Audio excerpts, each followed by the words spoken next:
அல்ஹம்துலில்லாஹி ரப்பில் ஆலமீன் வல் ஆகிபத்துல் முத்தகீன் வஸ்ஸலாத்து வஸ்ஸலாம் அலா ரசூலில் கரீம் அம்மா பஅத்.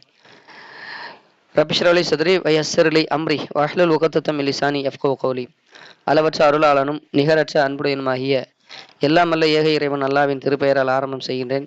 கண்ணியத்திற்குரிய சகோதரர்களே, பாசத்துக்குரிய தாய்மார்களே, அல்லாஹ் சுப்ஹானஹு வ தஆலா அவனுடைய அருள்மறை திருமறையிலே சூரத்துல் பக்ராவிலே 2வது அத்தியாயத்தினுடைய இறுதி வசனம் ஆமன ரசூலு பிமா உன்சில இலஹி மிர் ரப்பிஹி வல் முஃமினூன் என்று தொடங்கக்கூடிய இந்த வசனத்தை அல்லாஹ் சுப்ஹானஹு வ தஆலா ஒரு சிறப்புமிக வசனமாக இறக்கியிருக்கின்றான். இந்த வசனத்தினுடைய இறங்குதலுடைய பின்னணியை நாம் புரிந்து கொண்டோம் என்றால், அன்பானவர்களே, இதை நாம் அனுதினமும் ஓதி வர முடியும். அல்லாஹ்வுடைய தூதர் ஸல்லல்லாஹு அலைஹி வஸல்லம் அவர்கள் சொல்கிறார்கள், ஒரு முறை ஜிப்ரீல் அலைஹிஸ்ஸலாம் அவர்கள் நபி ஸல்லல்லாஹு அலைஹி வஸல்லம் அவர்கள் முன் அமர்ந்திருந்த போது தனக்கு மேலே ஒரு சப்தத்தை கேட்டார்கள். தம் தலையை உயர்த்திய ஜிப்ரீல் அலைஹிஸ்ஸலாம் அவர்கள், இதோ வானத்தின் வாசல் என்று திறக்கப்படுகிறது, இதற்கு முன் எப்போதும் அது திறக்கப்பட்டதே இல்லை என்று கூறினார்கள். அப்போது அதிலிருந்து ஒரு வானவர் இறங்கி வந்தார். அந்த வானவர் பூமிக்கு இறங்கி வருகிறார், இதற்கு முன் இந்த வானவர் இறங்கி வந்ததே இல்லை என்றும் ஜிப்ரீல் அலைஹிஸ்ஸலாம் அவர்கள் கூறினார்கள். அந்த வானவர் வந்து சலாம் கூறினார். நபியே, தாங்கள் கொடுக்க பெற்ற 2 ஒலிகள் மூலம் நற்செய்தியை பெற்றுக்கொள்வீராக என்று கூறினார். இதற்கு முன் எந்த நபிக்கும் அந்த 2 ஒலிகளும் கொடுக்கப்படவே இல்லை. ஒன்று ஃபாத்திஹத்துல் கிதாப் எனப்படும் அல்ஹம்து சூரா, இன்னொன்று சூரத்துல் பக்ராவின் கடைசி திருவசனங்கள் ஆமன ரசூலு என தொடங்கக்கூடிய வசனமாக இருக்கின்றது.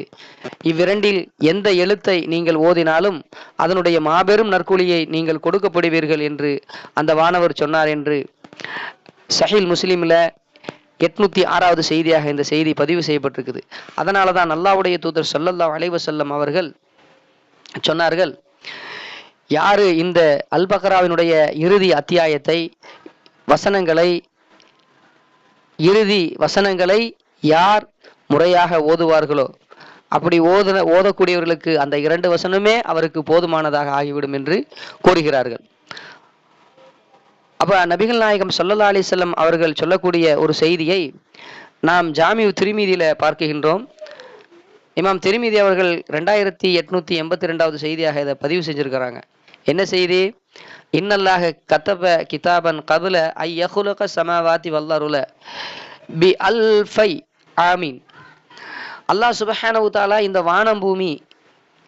வானங்கள் பூமி படைக்கப்படுவதற்கு 1000 ஆண்டுகளுக்கு முன்னால் அல்லாஹ் எழுதினான், அவனுடைய ஏட்டிலே எழுதினான், அவன் ஏட்டை எழுதினான். அப்படி எழுதப்பட்ட அந்த ஏட்டில அன்சல மின்ஹு ஆயத்தைனி கதம பிஹிமா சூரத்துல் பக்ரத்தி, அப்படி எழுதப்பட்ட அந்த ஏட்டிலிருந்து அவனுடைய ஏட்டிலிருந்து 2 வசனங்களை ஆயத்துகளை இறக்கி சூரா பக்ராவுடைய இறுதி வசனமாக அதை ஆக்கி அதை முடித்திருக்கின்றான். அப்படிப்பட்ட இந்த சூறாவை 3 இரவுகள் ஒரு வீட்டிலே ஓதப்பட்டால் அந்த வீட்டிலே ஷைத்தான் நெருங்க மாட்டான் என்று அல்லாஹ்வுடைய தூதர் ஸல்லல்லாஹு அலைஹி வஸல்லம் அவர்கள் சொன்னதாக நுமான் இப்னு பஷீர் ரலியல்லாஹு அன்ஹு அவர்கள் அறிவிக்கக்கூடிய செய்தியை தான் நான் உங்களுக்கு சொன்னேன். அன்பானவர்களே, இந்த ஆமன ரசூல் மிக முக்கியமான ஒரு வசனமாக இருக்கின்றது. இந்த வசனத்தை நாம் இரவு நேரங்களிலே நாம் ஓத வேண்டும். அதை கொண்டு நாம் அல்லாஹ்விடத்திலே பாதுகாப்பு தேட வேண்டும்.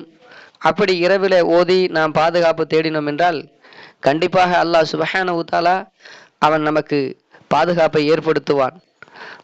அதை நாம் ஓதிக்கொள்ள வேண்டும். அதை நாம் மனனம் செய்து நம்முடைய உள்ளத்திலே பாதுகாக்க வேண்டும். நாளை மறுமையிலே நாம் வெற்றி பெற வேண்டும். நம்மளுடைய நோக்கம் மறுமையினுடைய வெற்றியாக இருக்க வேண்டுமே தவிர இந்த உலகத்தினுடைய வெற்றியாக இருக்கக்கூடாது. அல்லாஹ்வுடைய தூதர் ஸல்லல்லாஹு அலைஹி வஸல்லம் அவருடைய ஒவ்வொரு சொல்லையும் நாம் நம்முடைய வாழ்க்கையிலே நடைமுறைப்படுத்துவோம். எல்லாமல்ல இறைவன் அல்லாஹ் உங்களுக்கும் எனக்கும் அவனுடைய இறுதி சூரத்துல் பக்ராவினுடைய இறுதி 2 வசனங்களை மனனம் செய்து நம்முடைய உள்ளத்திலே பாதுகாத்து வைத்து அதை அனுதினமும் இரவு நேரங்களிலே ஓதி அல்லாஹ்விடத்திலே பாதுகாப்பு தேடக்கூடிய நன்மக்களாக நம் அனைவரையும் அல்லாஹ் ஆக்கி அருள் புரிவானாக. வாஹிரு தஅவானா அல்ஹம்துலில்லாஹி ரப்பில் ஆலமீன். அஸ்ஸலாமு அலைக்கும் வரஹ்மத்துல்லாஹி வபரகாத்துஹு.